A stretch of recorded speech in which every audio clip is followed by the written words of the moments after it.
कहानी दो भाई की। केदार और माधव। प्रातःकाल सूर्य की सुहावनी सुनहरी धूप में प्रज्ञा अपने दोनों बेटे को जांघों पर बैठाकर दूध और रोटी खिलाती थी। केदार बड़ा था, माधव छोटा।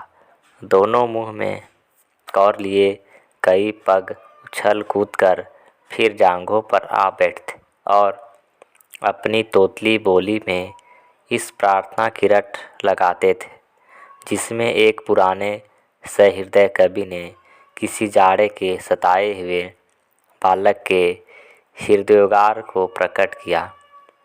दैव दैव धाम करो, तुम्हारे बालक को लगता जाड़। माँ उन्हें चूमकर बुलाती और बड़े बड़े कौर खिलाती। उसके हृदय में प्रेम की उमंग भी और नेत्रों में गर्व की झलक।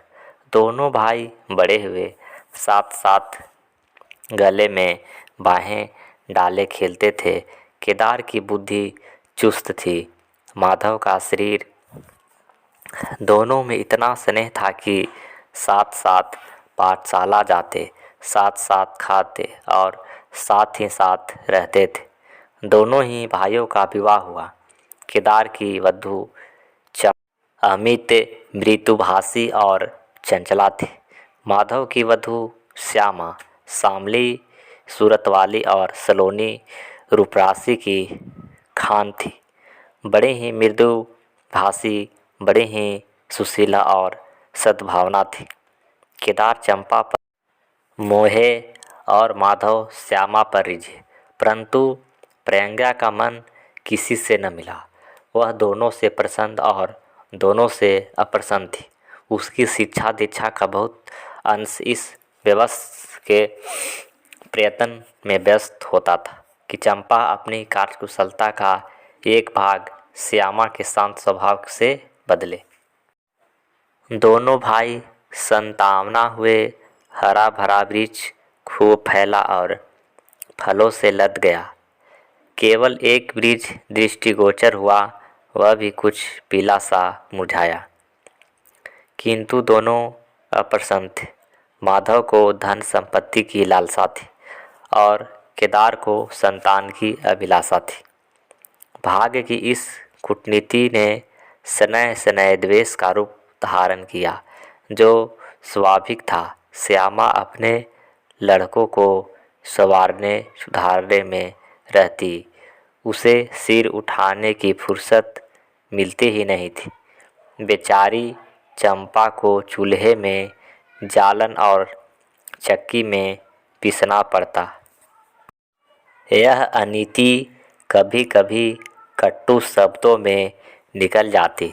श्यामा सुनती, कूढ़ती और चुपचाप सह लेती, परंतु उसकी यह सहनशीलता चंपा के क्रोध को शांत करने के बदले और बढ़ाती। यहाँ तक कि प्याला लबालब भर गया। हिरन भागने की राह न पाकर शिकारी की तरफ लपका। चंपा और श्यामा समकोण बनाने वाली रेखाओं की भांति अलग हो गई। उस दिन एक ही घर में दो चूल्हे जले, परंतु भाइयों ने दाने की सूरत न देखी और प्रज्ञा सारे दिन रोती रही। कई वर्ष बीत गए। दोनों भाई जो किसी समय एक ही पालथी पर बैठते थे, एक ही थाली में खाते थे और एक ही छाती से दूध पीते थे, उन्हें अब एक घर में एक गांव में रहना कठिन हो गया था। परंतु कुल साख में बट्टा न लगे, इसीलिए ईर्ष्या और द्वेष की धमकी हुई आग को राख के नीचे दबाने की व्यर्थ चेष्टा की जाती थी। उन लोगों में अब भ्रातृ स्नेह ही न था, केवल भाई के नाम की लाज थी।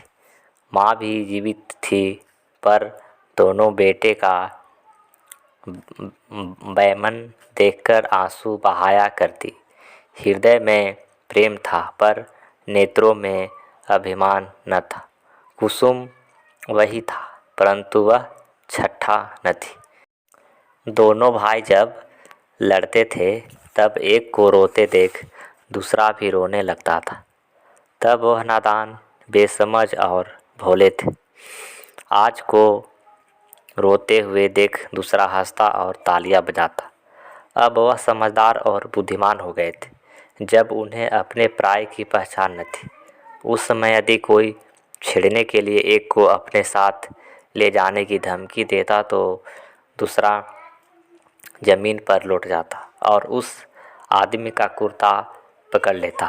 अब यदि एक भाई को मृत्यु भी धमकाती तो दूसरे के नेत्रों में आंसू न आते।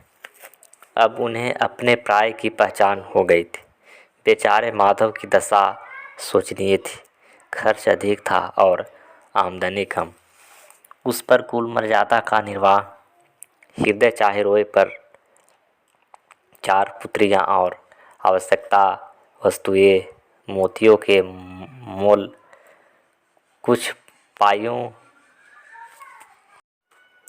पाइयों का जमींदार कहाँ तक संभलाती। लड़के का ब्याह अपने वश की बात थी, पर लड़कियां का विवाह कैसे टल सकता। 2 पहली कन्या के विवाह में भेंट हो गई। उस पर ही राती भात खाए आंगन से उठ गए। शेष दूसरी कन्या के विवाह में निकल गई। साल भर बाद तीसरी लड़की का विवाह हुआ। पेड़ पत्ते भी न बचे। हाँ, अब ही डाल भरपूर थी, परंतु दृढ़ता और धरोहर में वही संबंध है जो मांस और कुत्ते में। इस कन्या का अभी गौना न हुआ था कि माधव पर 2 साल के बकाया लगान का वारंट आ पहुंचा। कन्या के गहने गिरे, बंधक रख गए, गला छूटा। चंपा इसी समय की ताक में थी। तुरंत नए नातेदार को सूचना दी, तुम लोग बेसुध बैठे हो, यहाँ गहने का सफाया हुआ जाता है। दूसरे दिन एक नाई और 2 ब्राह्मण माधव के दरवाजे पर आकर बैठ गए। बेचारे के गले में फांसी पड़ गई। रुपये कहाँ से आवे। न जमीन न जायदाद, न बाग न बगीचा रहा। वह कभी का उठ चुका था। अब यदि कोई संपत्ति थी तो केवल वही 2 कोठरियां जिसमें उसने अपनी सारी जिंदगी बिताई थी, और उनका कोई ग्राहक न था। विलम्ब से नाक कटी जाती।